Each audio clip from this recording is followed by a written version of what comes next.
మీద నిన్న దిలావర్పూర్ మొత్తం కూడా ఒక గందరగోళమైనటువంటి పరిస్థితుల్లో నిర్మల్ జిల్లా దిలావర్పూర్లో ఒక ఉద్రిక్తత పరిస్థితులు నెలకొన్నాయి. మామూలుగా కాదుగా అక్కడ ఇథనాల్ ఫ్యాక్టరీ పెడతామని చెప్పేసి గత బీఆర్ఎస్ ప్రభుత్వం అక్కడ ప్రతిపాదనలు తీసుకొచ్చేసి అక్కడ పెడతా ఉంటే అప్పటి నుంచి ఇప్పటి వరకు వాళ్ళ ఆందోళనలు కొనసాగుతున్నాయి. ఈ ఇథనాల్ ఫ్యాక్టరీ ఎవరిది అంటే ఇక్కడ మాజీ మంత్రిగా ఉన్నటువంటి తలసాని శ్రీనివాసరావు కొడుకు పేరుతో అక్కడ దిలావర్పూర్లో ఇథనాల్ ఫ్యాక్టరీ పెట్టాలని చెప్పేసి నిర్ణయించిందని చెప్పేసి తెలుస్తూ ఉంది. అయితే ఎట్టి పరిస్థితుల్లో మా దగ్గర పెట్టొద్దు, మా జీవితాలను నాశనం చేయొద్దు, మేము ఎట్టి పరిస్థితుల్లో భూమి ఇచ్చేది లేదని చెప్పేసి అక్కడ ఉన్నటువంటి రైతులు గత కొంతకాలం కాదు అక్కడ బీఆర్ఎస్ ప్రభుత్వం ఉన్నప్పటి నుంచి ఆందోళన కొనసాగుతూ ఉన్నాయి. సరే, ఈ ప్రభుత్వం తీసుకొచ్చిన దాని నిర్ణయం, తర్వాత ఆబు ప్రభుత్వం తీసుకొచ్చిన దాని నిర్ణయాలు పక్కకు పెడితే అక్కడ ఉన్నటువంటి రైతులకు సంబంధించినటువంటి భూమి అంటే బీసీ ఎస్సీ ఎస్టీలకు సంబంధించినటువంటి భూములే ఎక్కువగా పోతున్నటువంటి పరిస్థితి. అక్కడ ఒక సర్పంచి, తర్వాత అక్కడ పక్కన ఉన్నటువంటి ఒక హెడ్ మాస్టరు దానికి సంబంధించి అయ్యా వద్దు, ఇట్లా ఇక్కడ అన్యాయం జరుగుతుంది, మాకు మొత్తం కూడా నీళ్ళన్నీ కూడా లోపల భూగర్భ జలాలు కలుషితమైపోతాయి, తర్వాత ఇక్కడ ఉన్నటువంటి వాతావరణం అంతా కలుషితమైపోతుంది, మా బతుకులే ఆగమైపోతాయి, మేము పంటలు పండించుకున్నటువంటి పొలాలు దీనికి ఇస్తే మాకు ఆగమవుతుందని చెప్పేసి వాళ్ళంటే ఆ హెడ్ మాస్టర్ని సస్పెండ్ చేసిండ్రు. ఈ సర్పంచ్ మీద కేసు కొంచెం సిగ్గుండాలి కదా.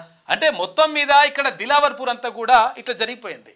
ఒకవేళ ఎక్కడన్నా ఇప్పుడు మనం చిన్న ఎగ్జాంపుల్, ఇప్పుడు హైదరాబాద్లో ఒక 400 గజాలో 1000 గజాలో ఇట్లా భూమి ఉన్నది అనుకుందాం, ఒక చిన్న ప్లాట్ ఉంది అనుకుందాం.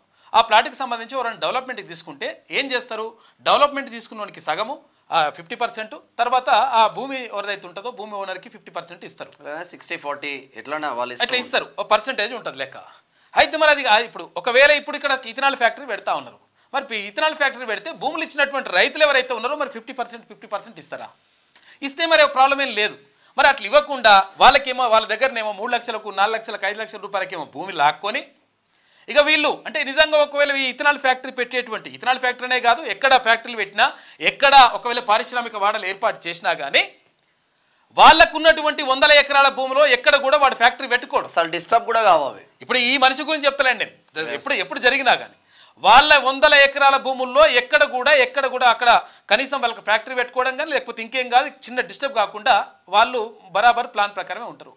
ఇక 1-2 ఎకరాలు ఉన్నటువంటి ఇక్కడ రైతులకు సంబంధించి ఆ 2 ఎకరాలు గుంజుకోవడం, 3 ఎకరాలు గుంజుకోవడం, ఇట్లా మొత్తం కూడా నాశనం చేస్తూ ఉన్నారు.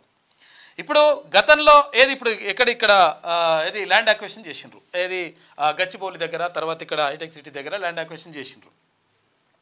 చేసిన తర్వాత ఎవరికి వచ్చిండ్రు, ఆయన పేరు పార్థసారథి, హెట్రోనా, ఆ హెట్రో పార్థసారథికి ఇచ్చిండ్రు. అంటే 5 ఎకరాల భూమి, ఆయనకు 5 ఎకరాల 11 ఎకరాల భూమి, ఆ భూమి ఇచ్చి రాజ్యసభ ఆఫర్ గుంజుకునేదేమో పేదల దగ్గర చిన్న ప్లాట్లను, చిన్న భూములు ఉన్నటువంటి ఆ పేదల దగ్గర భూములు గుంజుకొని 1000 కోట్లు ఉన్నటువంటి శ్రీమంతులకు కట్టబెట్టడం ఎంతవరకు సమంజసం? ప్రభుత్వాలు, ఈ ప్రభుత్వమైనా ఏ ప్రభుత్వమైనా 100% దీనిపైన ఎట్లా నిర్ణయం తీసుకుంటుంది అనేటువంటిది ఇంపార్టెంట్. ఇక్కడ గతంలో ఇదంతా కూడా బీఆర్ఎస్ చేసినటువంటి పాపం, ఇది కేసీఆర్ చేసినటువంటి పాపం, దాంట్లో ఏం సందేహం లేదు. నిన్న సీతక్క కూడా గట్టిగానే అరుచుకుంది, మంత్రి సీతక్క. ఆమె ఏమన్నది, ఒకవేళ అక్కడ మేము ప్రజాభిప్రాయ సేకరణ చేస్తూ ఉన్నాం, ఏ విషయంలోనైనా కానీ ఆ ప్రజాభిప్రాయ సేకరణ చేసేటప్పుడు దాన్ని మొత్తం కూడా ఇట్లా విచ్ఛిన్నం చేయాలని చెప్పేసి ఈ దుర్మార్గులు ప్రయత్నిస్తూ ఉన్నారు, ఈ బీఆర్ఎస్ వాళ్ళు చేసి దాన్ని ఏం చేస్తూ ఉన్నారు అంటే గతంలో ఎప్పుడు కూడా ప్రజాభిప్రాయ సేకరణ ఏం లేదు బీఆర్ఎస్ ప్రభుత్వంలో. ఇక్కడ కొండపోచమ్మ సాగర్ కానీ మల్లన్న సాగర్ కానీ ఏది కానీ ఇష్టం వచ్చినట్టుగా ధన్మన్ గుంజి వాళ్ళని రైతులందరినీ కూడా రోడ్డు మీద పడేసిండ్రు. అయితే ఒక రకంగా మంచి పని చేస్తూ ఉంది, అంటే ప్రజాభిప్రాయ సేకరణ చేసి ఆ ప్రజాభిప్రాయం ఎట్లా ఉంటే దాని ప్రకారం మేము ముందుకెళ్తామని చెప్తా ఉంది ప్రభుత్వం.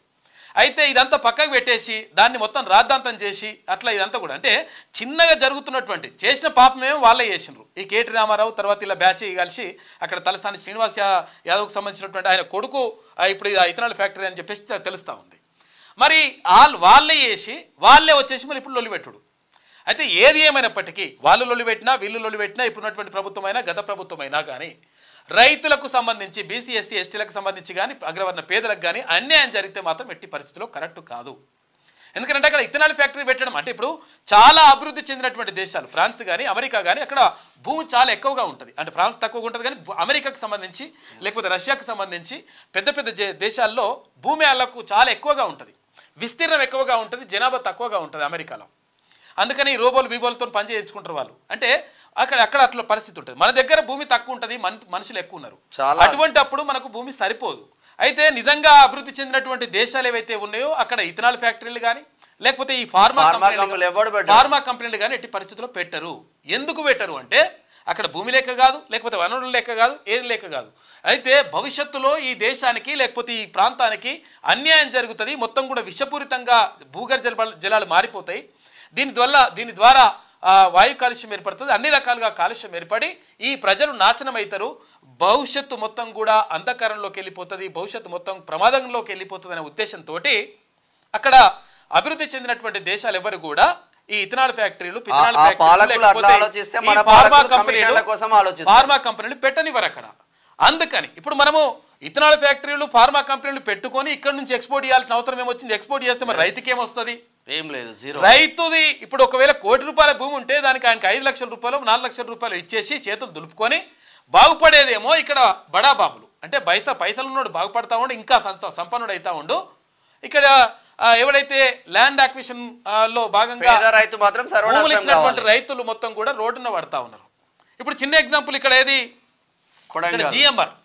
జిఎంఆర్ వాళ్లకు ఏది భూములన్నీ ఇచ్చేసి ఆ విమానాశ్రయం ఏర్పాటు చేసినాం. మనం మంచిగా ఉన్న సంతోషం, విమానాశ్రయం ఏర్పాటు చేసుకోవాల్సింది, దాంట్లో ఏం మనం కాదనం.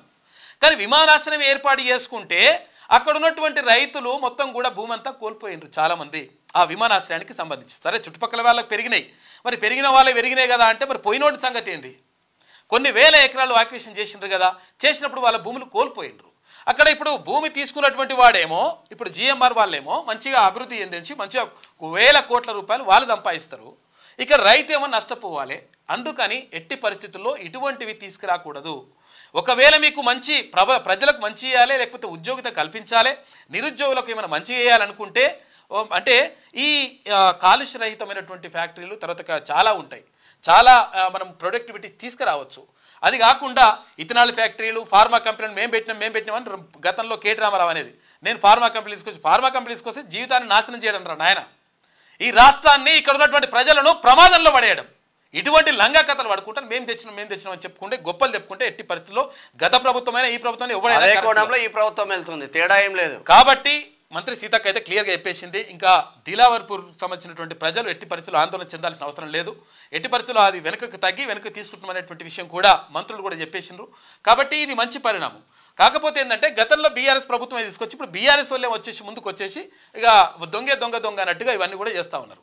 క్యూ న్యూస్ ఛానల్లో పనిచేయటకు అనుభవం గల సీనియర్ వీడియో ఎడిటర్స్ కావాలను సంప్రదించవలసిన నెంబర్ 8688926084. qnewsads@gmail.com ను సంప్రదించండి. లైక్ చేయండి,